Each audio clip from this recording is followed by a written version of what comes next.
আসসালামু আলাইকুম এভরিওয়ান, আশা করি সকলেই ভালো আছেন। আল্লাহর রহমতে আমিও ভালো আছি। আজকে বিকেলবেলা খাওয়া দাওয়া শেষ করে সবাই মিলে একটু ঘোরাঘুরি করতে বেরোলাম। তাও আবার বাড়ির পাশে যদি এরকম সুন্দর জায়গা থাকে তাহলে কার মনে না চাইবে একটু ঘোরাঘুরি করতে। আমি, আমার ছোট বোন, ছোট বোনের ননদ, শাশুড়ি, হাজব্যান্ড সবাই মিলে একটু ঘোরাঘুরি করতে বেরোলাম। গ্রামীণ পরিবেশ যে কতটা সুন্দর হয় তা নিশ্চয়ই আপনাদের বলে বোঝাতে হবে না। তো গ্রামীণ পরিবেশে ফ্রেশ আবহাওয়া, নির্মল বাতাস সত্যি খুবই ভালো লাগে। তো এই রিসোর্টটা খুব বড়, অনেকটা বিশাল বড় এরিয়া নিয়ে করা হয়েছে। সম্ভবত 50-60 বিঘা জমিতে হবেই। বিভিন্ন রকমের ফলের চারা লাগানো হয়েছে।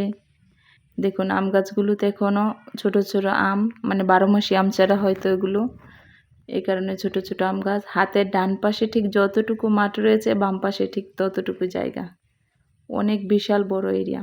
তবে এখানে দেখার মতো সবচেয়ে গুরুত্বপূর্ণ যে জিনিসটি তা হচ্ছে বিশাল বড় একটা লেক এখানে করা হয়েছে। সম্ভবত 10 বিঘা জমিতে হবেই। 10 বিঘা জমিতে বিশাল বড় একটা লেক করা হয়েছে। আর চারপাশে এরকম ফ্রেশ আবহাওয়া। আর ওই যে সামনে ভবন করা হচ্ছে, মানে এখানে কাজ এখনও চলমান, সব কিছু কমপ্লিট করা হয়নি। তারপরও দেখে কিন্তু খুব ভালো লাগে। আর এই বর্ষাকালে তো কি বলবো, চারপাশে এমনিতেই অনেক সুন্দর লাগে। তো এই এরিয়াটা এত বড় যে একা একা চারপাশ দিয়ে হেঁটে মনে হয় শেষ করা যাবে না, পা ব্যথা হয়ে যাবে। তো এই যে হাঁটতে হাঁটতে অনেকটা লেকের পাশে চলে আসলাম। এখানে আবার লেকের পাশেই একটা বসার ছাউনি দেওয়া আছে। যারা ওই পাশ থেকে হেঁটে আসতে আসতে একেবারে ক্লান্ত হয়ে যায় তাদের বসার জন্য একটা ছাউনি দেওয়া হয়েছে। আর এখানে আসলে মনে হয় যে 10 মিনিটের জন্য মনে হয় কক্সবাজার সমুদ্র সৈকতের পাশে চলে এলাম। লেকটা এত বড় আর এত সুন্দর, চারপাশের পরিবেশ, বিভিন্ন রকমের রাইডসও আছে। যেহেতু নতুন করা হচ্ছে সেহেতু খুব জমজমাট হয়নি এখানেও। তারপরে জমজমাট হোক বা না হোক, কিন্তু পরিবেশটা এত সুন্দর, এত মনোরম। বিকালবেলা বসলে এখানে শুধু বাতাস আর বাতাস। তো ছোট বোন আর আমি লেকের পাড় থেকে এখন আবার উপরে উঠে আসছি, এদিক দিয়ে আর একটু ঘোরাঘুরি করব। তো দেখুন এই দিক থেকে পিছনে লেকটা কত সুন্দর দেখা যাচ্ছে। আর এই বর্ষাকালে যখন লেকের পানি একেবারে ভরে যায়, মানে পানিতে একদম থই থই করে, তখন দেখে কিন্তু খুব ভালো লাগে।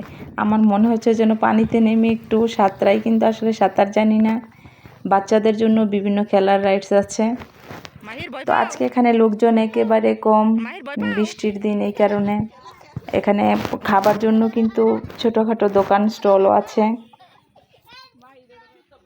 এই যে এখানে ওয়াশরুমের ব্যবস্থা আছে। যারা পানিতে নামতে চায় তাদের জন্য লাইফ জ্যাকেটের ব্যবস্থা আছে। মানে চারপাশের পরিবেশটা সত্যি খুবই সুন্দর। আর বিভিন্ন রকমের ফুল গাছ আছে, বাচ্চাদের খেলার জন্য জায়গা আছে। আর এইখান থেকে পরিবেশটা দেখুন, আমার ছোট বোন, ছোট বোনের ছেলে আর হাজব্যান্ড এখানে বসে আছে, কয়েকটা ছবি তুলছে। আর পিছন দিক দিয়ে মানে মনে হচ্ছে যেন আকাশটা একেবারে পানির মধ্যে ছুঁয়ে আছে। খুবই ভালো লাগছে এখানে এসে। আর পরিবেশটা এত সুন্দর, কি আর বলবো। প্রথম তো আসতে চাইনি, কিন্তু এখন এসে খুবই ভালো লাগছে। যাদের মন খারাপ থাকে, মন খারাপ থাকা অবস্থায় এইখানে আসলে যে মন ভালো হবে না এমন মানুষ মনে হয় হবে না। তো হাঁটতে হাঁটতে আর একটু সামনের দিকে এগোচ্ছি, দেখি সামনে আর কি কি আছে দেখার মতো। পুরো লেকের পাড় জুড়ে বসার মতো এরকম ছোট ছোট করে ইট সিমেন্ট দিয়ে মাচা তৈরি করে দেওয়া হয়েছে। এইখানে দেখুন একটা ঘোড়াও আছে। আর বর্ষাকালে দেখুন চারপাশে কত সুন্দর ঘাস হয়েছে, দেখে কিন্তু খুবই ভালো লাগে। ঘুরতে ঘুরতে পুরো জায়গাটা ঘুরে শেষ করতে পারিনি, কারণ ঘুরতে ঘুরতে একবারে পা ব্যথা হয়ে গেছে। এখন ছোট বোনের ছেলেকে ঘোড়ার উপর উঠিয়ে কয়েকটা ছবি উঠাবো, তারপর বাড়িতে আবার ব্যাকে চলে আসব। তো এটা হচ্ছে, জায়গাটা হচ্ছে গাজীপুর, শ্রীপুর থানা, গাজীপুর জেলা।